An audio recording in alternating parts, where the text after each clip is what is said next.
So today we are going to revise chapter number 5.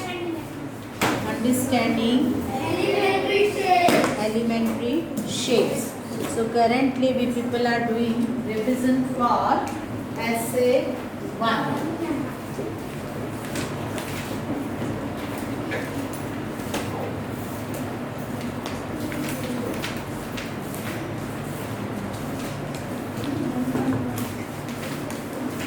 In which we have completed revision of chapter number 2 and chapter number 3, which we have already completed.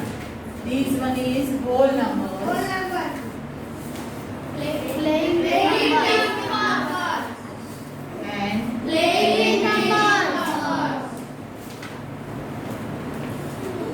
and in this from this chapter number 3, to revise all the topics I have given you, to solve all the examples which are given before the exercises in the textbook. Hopefully you people have completed in the notebook. How many of you have taken the reference of the solution of the textbook? कितने बच्चों को reference लेना पड़ेगा? Text book से लिया आप लोगों ने? जब भी सॉल्व किए ये सारे एग्जाम्पल्स, तो कितने बच्चों ने डायरेक्टली सॉल्यूशन चेक किया? खुद कितने बच्चों ने किया?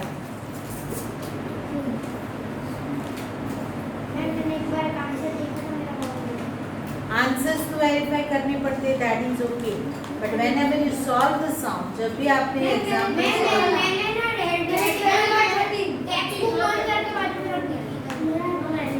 तो जिन लोगों की पेन रुक गई उन लोगों को ज़्यादा प्रैक्टिस की ज़रूरत है।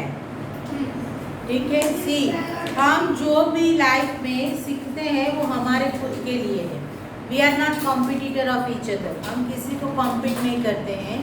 हमारी कंपटीशन खुद से रखो, खुद की कंपटीशन खुद से रखो कि मुझे इतना आता है, अभी मुझे बाकी का भी आना चाहिए और उसके लिए मैं क्या मेहनत करूँ, और वो खुद समझो, खुद के साथ ऑनेस्ट रहो। मैं इसीलिए नहीं पूछ रही हूँ कि आप लोग फॉल्ट में आओ, मैं आपको डांटूँ, मैं इसलिए पूछ रही हूँ कि आप लोगों को ये 3 फिंगर जो है ना वो पता होनी चाहिए कि हमको खुद के बारे में ऑलवेज 3 टाइम्स मोर सोचना चाहिए instead of thinking to others. दूसरों के बारे में सोचने से पहले खुद के बारे में ज़्यादा सोचो। मैं कहाँ हूँ, वेयर एम आई, और मुझे आगे बढ़ने के लिए क्या करना है, और for that I have given you this examples to solve. जिन जिन बच्चों की पेन रुक गई या तो टेक्स्ट बुक से आपने सॉल्यूशन लिया और सॉल्व किया, तो उन बच्चों को वापस वो सम जो है वो रफ स्लेट और पेन घर में रखो। मैथ्स जो है ना ऐसा है कि उसको बार बार प्रैक्टिस करना पड़ता है, तो यह पेज और पेपर वेस्ट मत करो। आप स्लेट और पेन घर में रखो, आप जब तक पढ़ोगे तब तक स्लेट पेन आपको यूज़ हो, और उसी के अंदर जो टॉपिक आपको नहीं आते वो बार बार सॉल्व करके कंप्लीट करो। एक ही टॉपिक को ज़्यादा बार प्रैक्टिस करने से आपको क्लियरिटी मिल जाएगी। ठीक है, तो moving ahead with chapter number 5, understanding elementary shape. चलो लास्ट नंबर से आज शुरू करूँ। Who is there?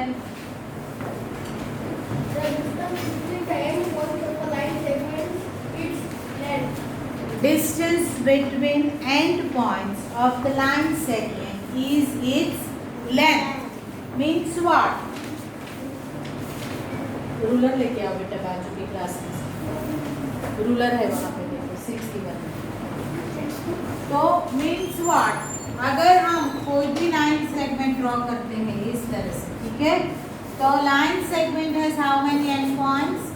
2 end points. It has 2 end points. We can denote it with any 2 consecutive alphabets. Consecutive alphabets means what?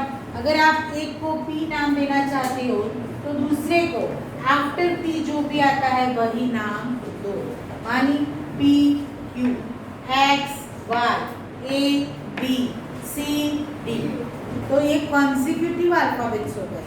Exactly एक दूसरे के बाद आने वाले जो अल्फ़ाबेट्स है उसे हम कॉन्जिक्यूटिव अल्फ़ाबेट्स बोलते हैं। तो कॉन्जिक्यूटिव अल्फ़ाबेट से ही हमेशा हम लाइन सेगमेंट को डिनोट करते हैं।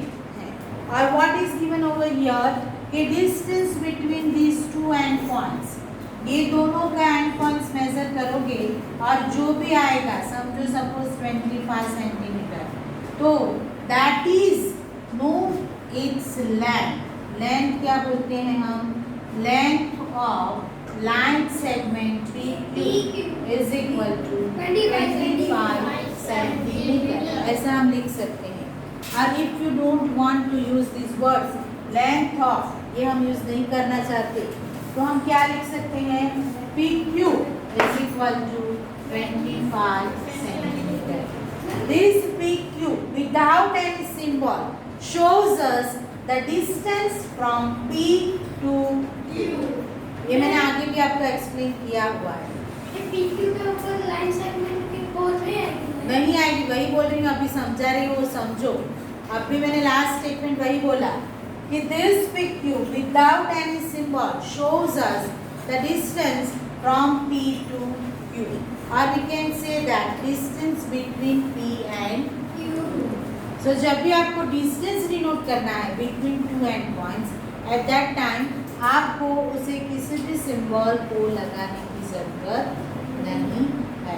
कई बच्चों के मास्क नीचे है, आपने तो पहना ही नहीं, तो मास्क पहनना जरूरी है to take care of yourself. अरे हर कोई जो यहाँ बैठा है वो पूरे दिन में कहीं ना कहीं घूम के आया है, घर से यहाँ तक आए हो, घर पे घूमते रहते हो, सोसाइटी में घूमते रहते हो, तो फिर आपको केयर लेनी ज़रूरी है, क्योंकि ये डिजीज़ जो है वो बहुत डिफ़िकल्ट है।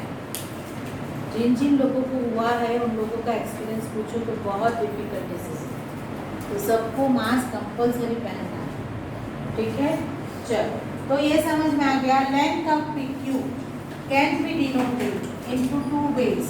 इस तरह से भी आप डिनोट कर सकते हो और इस तरह से भी आप डिनोट कर सकते हो।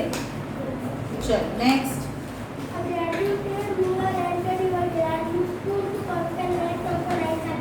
okay. Graduated ruler and the divider are useful to compare lengths of the line segment. अभी एक लाइन सेगमेंट इस तरह से ड्रॉ हुई है, हमने ये बात बहुत डिटेल में पढ़ी है। सपोज मैं एक दूसरा लाइन सेगमेंट ड्रॉ करती हूँ यहाँ पे, ठीक है, और इस तरह से मैंने ड्रॉ कर दिया और उसे मैंने नाम दे दिया XY for example. If I would like to ask you which one is longer and which one is shorter, how could you? आप कैसे बताओगे? मेजर करने के लिए the accurate system to measure the length of the line segment is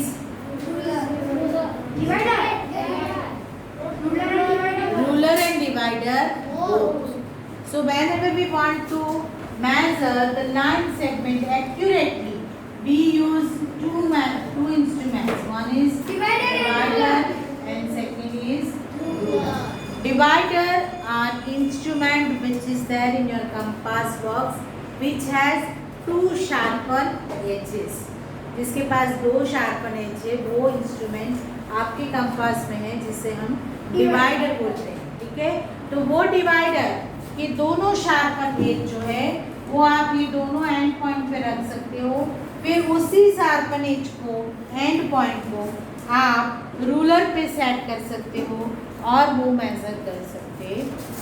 so that is the accurate way to measure the length of the line segment. चलो next, whose turn is that? चलो, when a hand, speak loudly,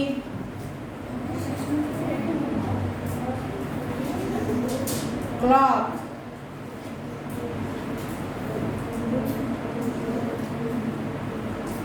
moves from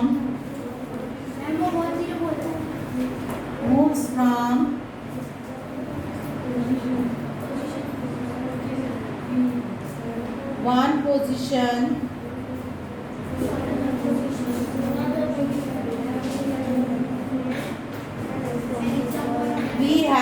an example of, we have an example for angle. Sit down.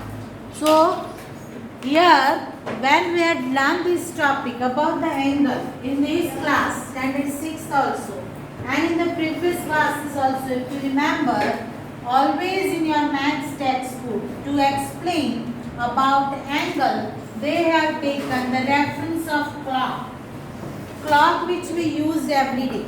That's why the reference of clock is taken over there. Okay, so what is given here? An angle. Angle concept can be understand using a clock. Clock के अंदर 12, 3, 6 and 9. Main this 3, 4 numbers are there. Using this clock and the movement of the hands of the clock, it has minimum 2 hands. One is longer one and another is shorter one. Okay, so ये दोनों hands की movement पे हमको angle का concept clear होता है. If this longer hand starts from 12 and reaches at 3, so how much angle it covers? 90 degree. यहाँ से यहाँ आया 90. If it starts from 12 and completes to 1, कितना? 30 degree. Whenever it completes from one number to another number, it completes 30 degree. If this thing is clear in your mind, then you can say any of the angle according to the movement of hand. Okay, chalo. Next point.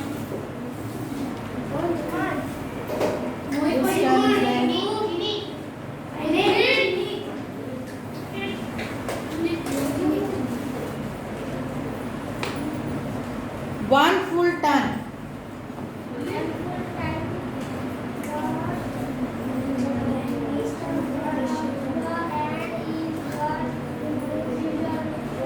Okay, one full ton of the hand is called one revolution.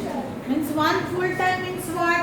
It starts from 12 and completes the whole revolution, reaches to the 12. So after how many hours it reaches there? 2 hands are there. Yes. Okay, one is long and one is short. So longer hand reaches at the same position after One day. One revolution. one revolution. पर कितने घंटे में होता है? 1 hour. 1 hour में होता है.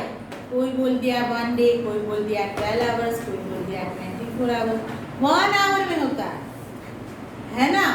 Our hand जो है वो आपको, ये मिनट हैंड है और ये आवर हैंड है. ये मिनट हैंड है, ये आवर हैंड है. ठीक है, तो मिनट हैंड जो लॉन्ग हैंड है जो कि एक रिवॉल्यूशन पूरा कंप्लीट करता है, तब ये हैंड एक नंबर से दूसरे नंबर पे जाता है.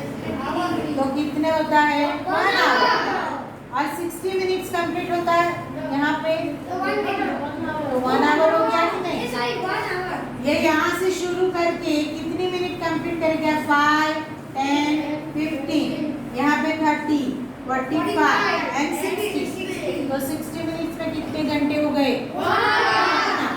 ठीक है, तो वो बात है कि when it starts from one point and completes the whole revolution, then it is known as one revolution. चलो next.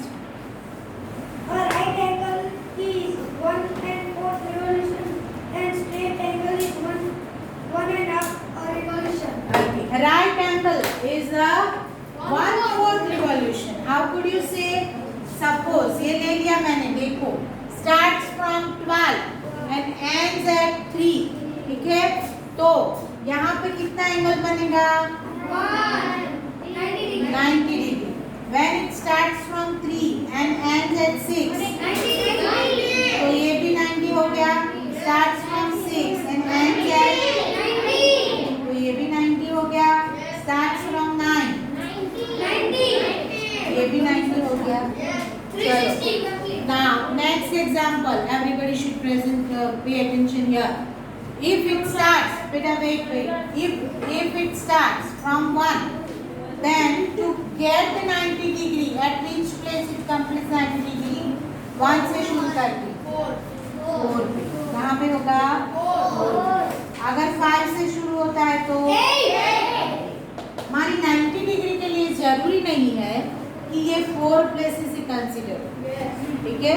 From any number it starts and it completes 3 places, 3 gaps of the numbers, then it completes 90.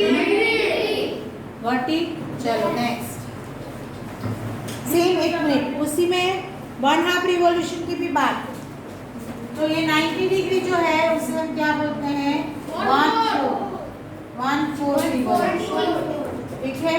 90 degree वाला। अब भी same दूसरा example ले हम कि अगर यहाँ से शुरू करके यहाँ गया तो कितना डिग्री बना? 180 डिग्री। उसे क्या बोलते हैं?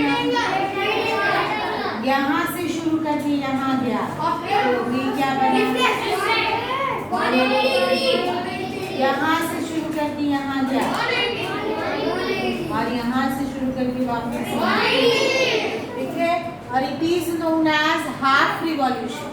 उसे क्या बोलते हैं? ये हाफ पार्ट कंप्लीट करता है, that's why it is known as half revolution. Straight angle and measure is 180. Next,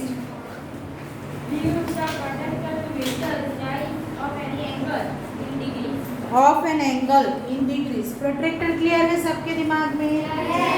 2 zeros are there on the protractor, है ना। 1 is center of it and 2 zeros है। आपको जब भी एंगल मेजर करना है तो आप प्रोट्रैक्टर से कर सकते हो। सपोज ये एक एंगल है और मुझे मेजर करना है, तो I put the protractor in any way. यहाँ पे उसका सेंटर सेट करूंगी तो ये 0 कंसीडर करूंगी तो ये ऑब्ट्यूज एंगल आएगा, है ना। और यहाँ पे 0 लेके ये एंगल करूंगी तो क्या आएगा? एक्यूट एंगल आएगा। मानी 90 डिग्री जो है उसका एग्जैक्टली इस तरह से आता है। ये 90 से बड़ा है तो ऑब्ट्यूज हो गया, ये 90 से छोटा है तो, ठीक है। तो प्रोट्रैक्टर का यूज सबको पता है कि मैं रिवाइज करूँ? क्लियर हो सब? चलो नेक्स्ट।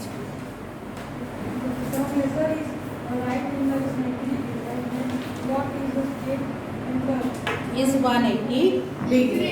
तो measure of right angle, right angle का मेजर क्या आ गया? 90 डिग्री। और स्ट्रेट एंगल का मेजर क्या आ गया? क्लियर हो? चलो नेक्स्ट। 24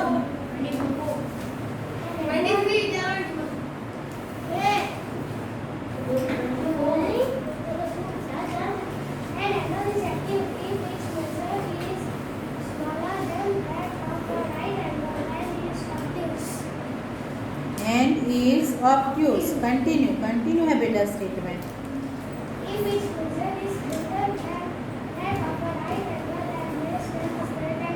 ओके, सो ये क्लियर हो आप लोग? एक्यूट ऑब्ट्यूज में क्लियर हो?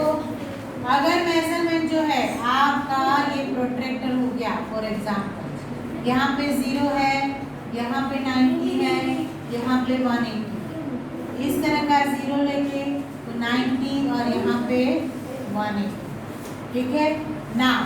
ये 0 से शुरू करके 90 डिग्री तक जो आता है ये एंगल, जिसे हम क्या बोलते हैं? Acute angle. तो एक्यूट एंगल की रेंज क्या आई? 0 से लेके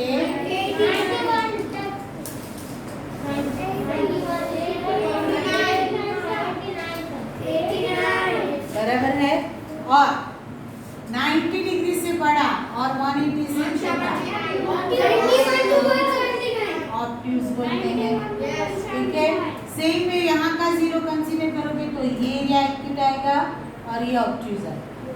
क्लियर हो सब? चलो, तो लेस देन 90 डिग्री का जो मेजरमेंट है that is known as acute angle, और बिटवीन 90 टू 180 का जो मेजरमेंट है that is known as obtuse angle. मानी 90 डिग्री को राइट एंगल बोलते हैं, that's why the definition it is given that if the angle is less than right angle then it is acute angle, and if the angle is greater than right angle but less than straight angle then it is known as obtuse angle. चलो next.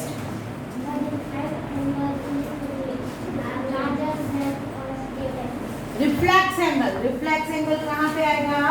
ये 180 से शुरू करके यहाँ तक आएगा, है ना, ये area.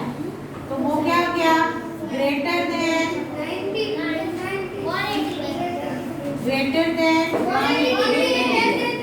And less than 360 degree, क्योंकि ये भी 180 और ये भी 180, दोनों को टोटल करोगे फुल रिवॉल्यूशन तो 360, और 360 डिग्री को हम कौन सा एंगल बोलते हैं? चलो next.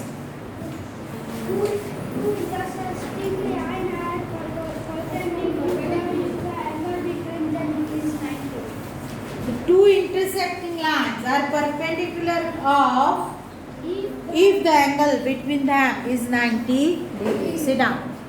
So now we are moving ahead using the concept of angle with the intersecting lines. If two lines are intersecting each other, then the measure of angle between them is 90 degree. So it is known as perpendicular to each other. तो यहाँ पे हम example ले ले दो lines का, कि हमको दो लाइंस ड्रॉ करनी है फॉर एग्जाम्पल। तो एक मैं इस तरह से हॉरिजॉन्टल लाइन ले लेती हूँ जो कि स्ट्रेट है, ठीक है। I will denote it with L. Line can be denoted with small alphabets और with any points which lies on it. And how many points lies on a line? 2. 1. How many points lies on a line? Infinite points, because lines are extended infinitely both the sides. Line को कोई and नहीं होता है। तो अगर line को and नहीं है तो उसके ऊपर के पॉइंट्स को भी कैसे एंड है? तो पॉइंट्स भी अनकाउंटेबल पॉइंट्स आर देयर। फिर हम अगर एग्जांपल के लिए कोई भी दो पॉइंट्स उसके ऊपर डिनोट कर दे, उसे कुछ नाम दे दे, तो line can be denoted with those points also. ये लाइन को मैं लाइन एल भी बोल सकती हूँ और लाइन पी क्यू भी बोल सकती हूँ। Now I will draw the another line which intersects it. ये लाइन को इंटरसेक्ट करने वाली मैंने दूसरी लाइन ले ली, जिसे मैं M बताती हूँ। उसके ऊपर मैं M and N दो पॉइंट लेती हूँ। तो ये लाइन को हम दो तरीके से डिनोट कर सकते हैं, line M also and line MN also, ठीक है। Now these two lines are intersecting each other at one point.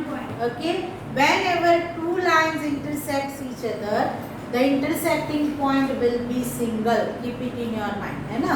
एक ही पॉइंट में दो लाइन एक दूसरे को इंटरसेक्ट कर सकती है। तो ये जो इंटरसेक्शन पॉइंट है उसके पास जो एंगल बना, if it is 90 degree, then we can say that line L is perpendicular to line M, or line PQ is perpendicular to line MN, or we can say that line MN is perpendicular to line PQ, or line M is perpendicular to line N. But in both the ways you can write. Two lines are there, MN and PQ, or both are perpendicular to each other. दोनों एक दूसरे को perpendicular होगी, कोई एक होगी और दूसरी नहीं होगी, वो पॉसिबल नहीं है। बिकॉज एंगल मेजर करोगे ना तो ऑल फोर एंगल्स, ये भी 90 होगा, ये भी 90 होगा और ये भी 90 होगा। All four angles will be of 90 degree intersection point पे, and that's why these two lines are perpendicular to each other. L is perpendicular to M and M is also perpendicular to L. PQ and AC और XY जो भी आप लो MN, वो भी एक दूसरे को परपेंडिकुलर है। क्लियर हो? किसी किसी को नींद आ रही है वो जाके अपना फेस वॉश करके आ जाए। चलो next, what is the next point and whose turn is that?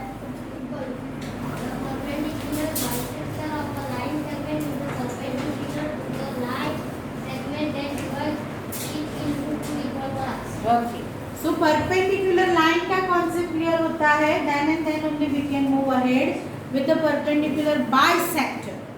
Bye means two and sector means part.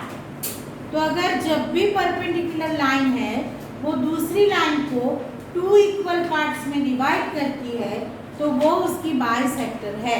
Okay, if यहाँ पे लाइन एन जो है एल को परपेंडिकुलर है, अगर वो ये दोनों इंटरसेक्शन पॉइंट मिडल पॉइंट पे है और ये दोनों को इक्वल पार्ट में डिवाइड करती है तो हम बोल सकते हैं कि line N is a perpendicular bisector of line L.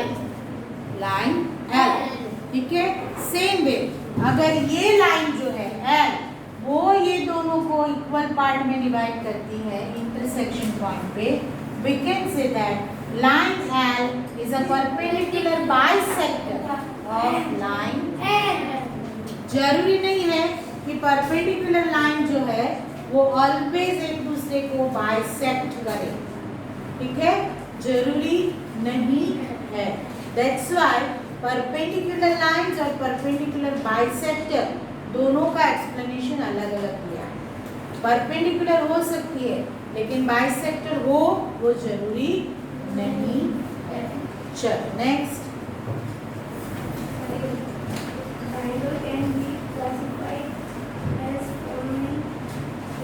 As follows.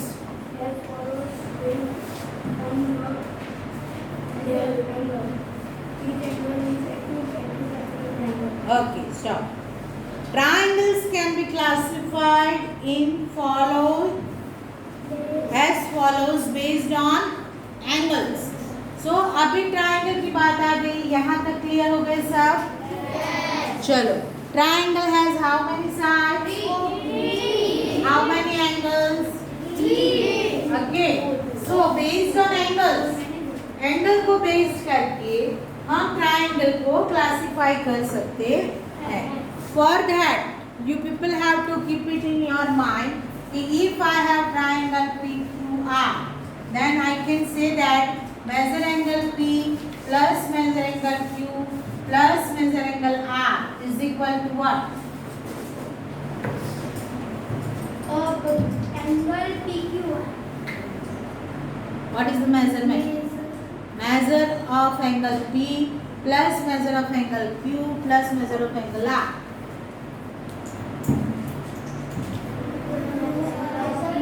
पढ़ाया है मैंने. मुझे मेजरमेंट चाहिए. कितनी डिग्री आएगा measurement? 90 degree. Less than 90. Less than 90.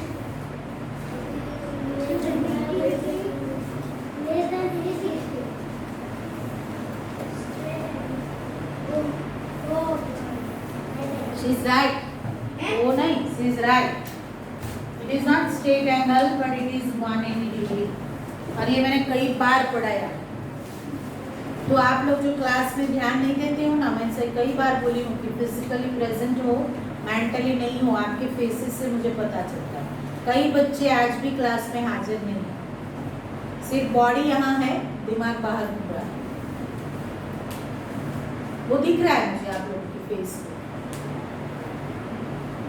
So that's why it happens.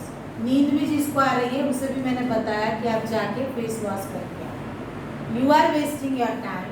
अगर आप क्लास में ध्यान नहीं देते हो तो पूरा लॉस आपकी तरफ है. टीचर को कोई लॉस नहीं जाएगा. टीचर तो अपना रोल प्ले करके अभी बाहर चले जाएंगे आधे घंटे में. आप कितना लेते हो? See, this is the school where the teachers are working hard. कहीं आपकी सोसाइटी में कोई बच्चे हो तो पूछना कि उनके टीचर कितना वर्क हार्ड करते हैं. और आपके पास ऐसे टीचर है जो कि आपके लिए ज़्यादा से ज़्यादा मेहनत करते हैं तो आप उनका बेनिफिट लो. फिर once the time passed away it will never come back. वो कभी भी वापस नहीं आएगा. सो ये मैंने कई बार आपको जब ये पूरा चैप्टर पढ़ाया तो कई बार बोला है कि measure angle, sum of measures of all angles of a triangle always comes 180 degree. और अगर ये आपको पता होगा तभी आपको ये classification of the triangle based on angle समझ में आएगा. अभी समझो कि अगर एक ट्रायंगल है, वो ट्रायंगल में दो एंगल या एक एंगल एक्यूट लेती हूँ मैं, तो उसके बाकी के एंगल भी एक्यूट ही आएंगे। ये एक ट्रायंगल हो गया, समझो। अभी उसको मैं मेजर करती हूँ, समझो ये PQR है। अगर प्रोट्रैक्टर यहाँ रखती हूँ, उसका सेंटर, तो 0 यहाँ आएगा, तो 90 यहाँ कंप्लीट होगा, तो दिस इज लेस देन 90, तो लेस देन 90 तो ये एक्यूट हो गया। अप्रोक्सीमेटली मैं लेती हूँ, मेरे हिसाब से near about 60 it will come, बराबर। Same way if I would like to measure this angle, तो I put the centre of the protractor here, I start from this side 0, तो 90 यहाँ आएगा, this is also less than 90, so ये भी approximately 60 degree आएगा। Same way आप if I would like to measure this angle, I will put protractor 0 here and sorry center of the protractor here, I will take this 0 and if I go, तो उसका जो 90 degree है वो यहाँ पे complete होगा, तो ये भी 90 से कम होगा, मेरे अबाउट 60, ठीक है। तो ये 6 6 6 तो हो गया 80, सो 180 डिग्री। मानिए if an angle of a triangle is acute, then rest two angles are also acute here। मानी तीनों के तीनों एंगल एक्यूट होते हैं, तभी वो ट्रायंगल को हम क्या बुलाते हैं? Acute angle triangle. चलो नेक्स्ट इज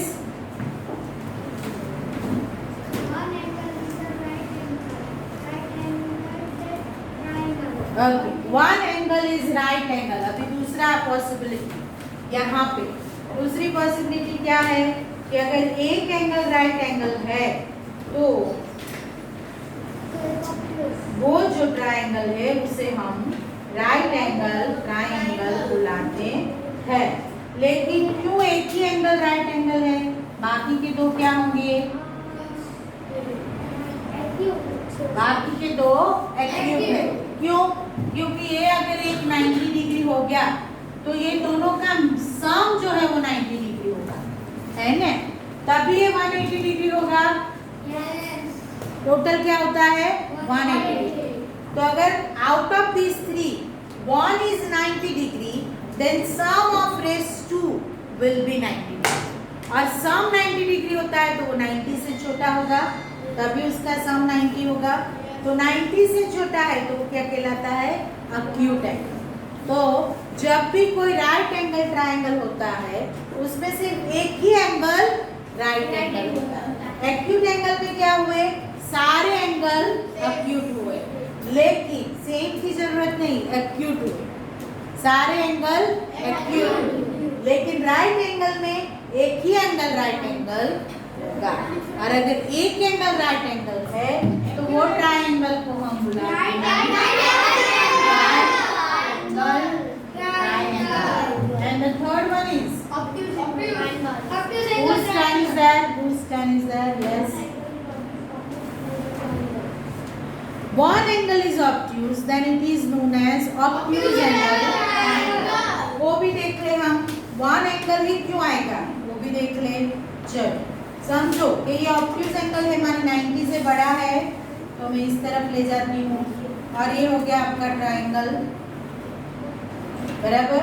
तो ये 90 से बड़ा है, समझो 100 है, ठीक है। तो वो ये मेजरमेंट में मैं यहाँ 100 लिखती हूँ, एक का मेजरमेंट 100 हो गया, तो बाकी के दोनों का सम क्या होगा? 80 डिग्री मानी स्मॉलर देन 90, दोनों स्मॉलर देन 90 होंगे, तो बाकी के दो क्या होंगे? एक्यूट होंगे, तभी वो ऑब्ट्यूज बनेगा। मानिए ऑब्ट्यूज एंगल में भी राइट एंगल की तरह एक ही एंगल ऑब्ट्यूज होता ताकि दोनों और एक्यूट होते। So that's why one angle is obtuse, then that triangle is known as obtuse angle triangle। तो ये समझ आ गया, सबको रिवाइज हो गया? Why in acute angle all angles are acute? In right angle only one angle is right angle, and in obtuse angle only one angle is obtuse angle। So classification of triangle using या तो based on its angle there are 3 types of triangles according to the angles one is